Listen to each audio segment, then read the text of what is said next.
इस एपिसोड में हम आपको वीरता की मूर्ति महाराणा प्रताप के बारे में बताएंगे। महाराणा प्रताप मर्यादा पुरुषोत्तम भगवान श्री राम के वंशज थे। उन्हें उनके दादा महाराणा सांगा का दूसरा अवतार माना जाता है। उनके पिता महाराणा उदय सिंह और माता कृष्ण भक्तिनी जयवंताबाई थे। कहते हैं कि जयवंताबाई को भगवान श्री कृष्ण का साक्षात्कार हुआ था। ऐसे महान माता पिता के पुत्र प्रताप थे। महाराणा प्रताप का जन्म 9 मई 1540 को मेवाड़ के कुंभलगढ़ में हुआ था। उनका पूरा नाम प्रताप सिंह सिसोदिया था। बचपन से ही प्रताप को अपने आराध्य देव एकलिंग जी पर अटूट श्रद्धा और विश्वास था। उनकी जिज्ञासा वृत्ति भी जबरदस्त थी।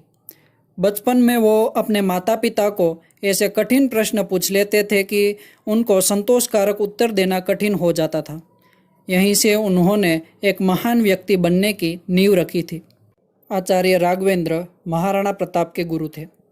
उन्होंने प्रताप को शस्त्र विद्या, राजनीति, न्यायशास्त्र का ज्ञान दिया। इतिहास में हर किसी महान व्यक्ति की सफलता के पीछे उनके गुरु का बड़ा योगदान रहा है। प्रताप की महानता के पीछे आचार्य राघवेंद्र का बहुत बड़ा योगदान है। आचार्य राघवेंद्र भी प्रताप जैसे शिष्य को पाकर अपनी धन्यता अनुभव करते थे। उन्होंने महाराणा प्रताप को शस्त्र विद्या में इतना निपुण बना दिया था कि वो अकेले ही एक सेना की बराबर थे। महाराणा प्रताप का नाम सुनते ही अफगान सरदारों और सिपाही थर-थर कांपने लगते थे। महाराणा प्रताप ने शमश खान जैसे खूंखार अफगान सरदार को मार के अफगानों को अपने देश वापस जाने के लिए मजबूर कर दिया था। उनको अपनी मातृभूमि पर इतना प्रेम था कि दुश्मनों को अपनी सीमा में देख उनका लहू खोल उठता था। महाराणा प्रताप का विवाह बिजोलिया की राजकुमारी अजबदे पवार के साथ हुआ था। अजबदे बाई मेवाड़ के महारानी पद की शोभा बढ़ा सके वैसी गुणवान वीरांगना थी। उनकी प्रेम कहानी भी विख्यात है। महाराणा प्रताप ने और भी 10 विवाह किए थे जो राजकीय कारणों थे। मुगलों ने कई बार षड्यंत्र रचकर प्रताप को मारने की कोशिश की, लेकिन प्रताप की सूझबूझ और सतर्कता की वजह से मुगल सफल नहीं हो पाए। मुगल सल्तनत का मूल आधार स्तंभ सेनापति बैरम खान था, जिनमें 10 हाथियों का बल और चित्ते सी स्फूर्ति थी। ऐसे बैरम खान के तलवार प्रताप का नाम सुनते ही झुक जाया करती थी। वो प्रताप की वीरता के इतने कायल थे कि अकबर को वो हमेशा समझाते रहे कि प्रताप से युद्ध करना मुगलों के लिए भारी पड़ेगा। अपने शत्रुओं में भी सम्मान प्राप्त करना महाराणा प्रताप का शौर्य, साहस और चारित्र्य की महानता दर्शाता है। इतिहास साक्षी है कि अकबर कभी भी युद्ध में प्रताप के सामने आने की हिम्मत नहीं कर पाया, क्योंकि उन्हें पता था कि प्रताप के साथ युद्ध करना यानी मौत को गले लगाना। महाराणा प्रताप के घोड़े का नाम चेतक था। उसने स्वयं अपने स्वामी को ढूंढा था। चेतक में मानव को भी शर्माए वैसी समझ शक्ति, साहस और शौर्य था। अपने स्वामी महाराणा प्रताप के प्रति उनकी अप्रतिम निष्ठा थी। वो अपने स्वामी के विचारों को भांपकर तीव्र गति से वहां पहुंचा देता था। चेतक अकेला छोटी सी सेना के बराबर था। वो महाराणा प्रताप को बचाने के लिए पूरे तालाब को कूद गया था और वहीं उसने अपने प्राण छोड़ दिए।